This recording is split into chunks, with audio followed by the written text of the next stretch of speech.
Il y a une douleur silencieuse que beaucoup d'hommes vivent sans jamais pouvoir l'expliquer. Cette sensation d'être à côté d'une femme qu'ils aiment, qu'ils désirent, qu'ils respectent, mais qui, une fois dans l'intimité, se ferme, se fige, se détourne, comme si son corps avait oublié comment vibrer, comment se connecter.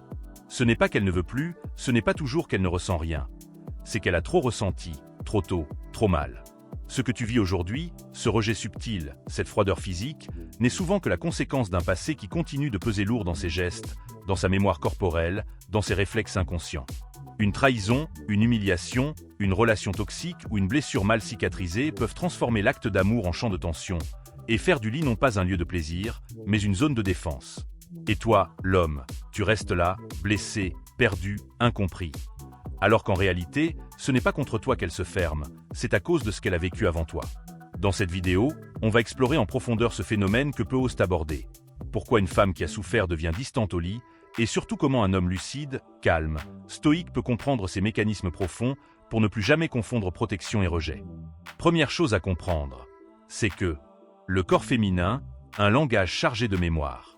Le corps d'une femme n'est pas simplement un objet de désir ou un outil de plaisir.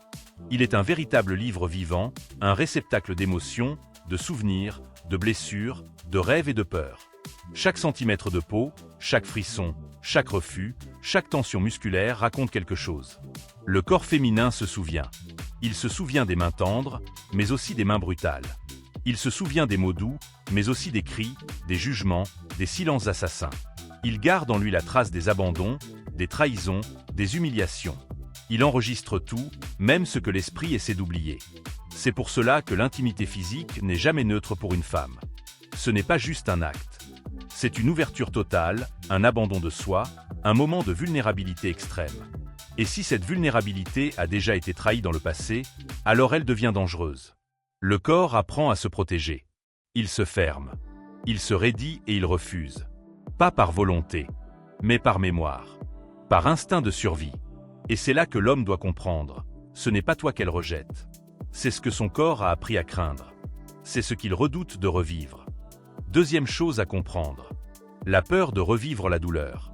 Lorsqu'une femme a souffert dans son passé, qu'il s'agisse d'un abus, d'une infidélité, d'un amour toxique ou simplement d'un sentiment de trahison intime, son rapport au corps, au sexe, au plaisir peut être profondément altéré. Elle peut avoir appris, inconsciemment, que l'intimité mène à la douleur, que l'ouverture mène à l'abandon, que le plaisir mène à la honte. Et même si aujourd'hui elle est avec un homme bon, aimant, patient, respectueux, son corps n'oublie pas. Il continue d'agir comme s'il était en danger.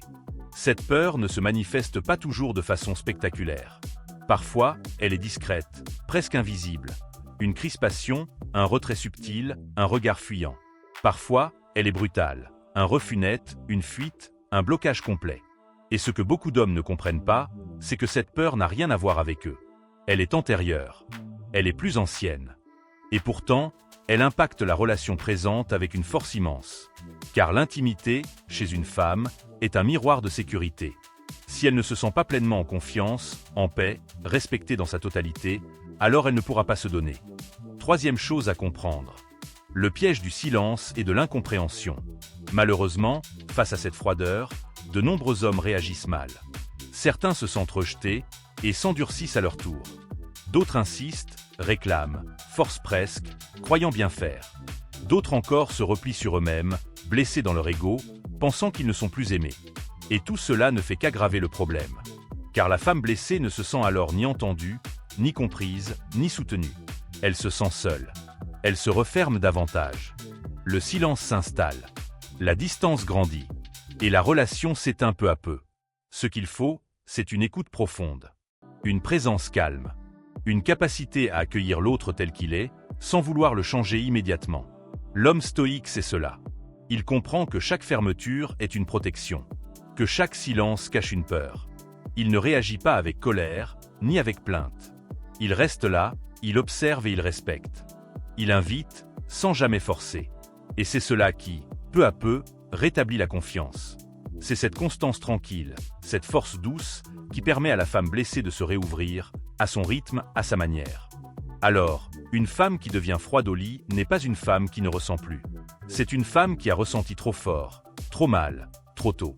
C'est une femme dont le cœur a appris à se méfier du plaisir, à craindre l'abandon, à se protéger derrière le silence. Ce n'est pas son corps qui s'est éteint, c'est sa confiance qui a été piétinée.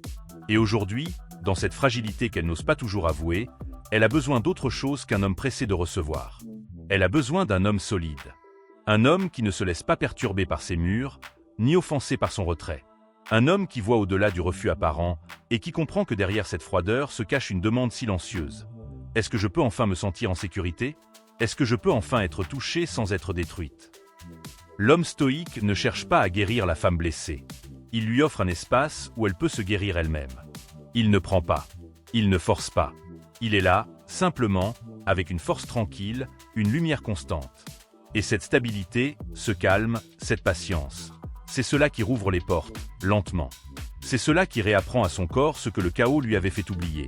Qu'il existe encore des hommes qui méritent qu'on s'abandonne à eux. Et c'est là que renaît l'intimité vraie, quand elle ne se donne pas parce qu'elle doit, mais parce qu'elle le veut. Parce qu'elle le sent. Parce qu'enfin, elle se sent en paix.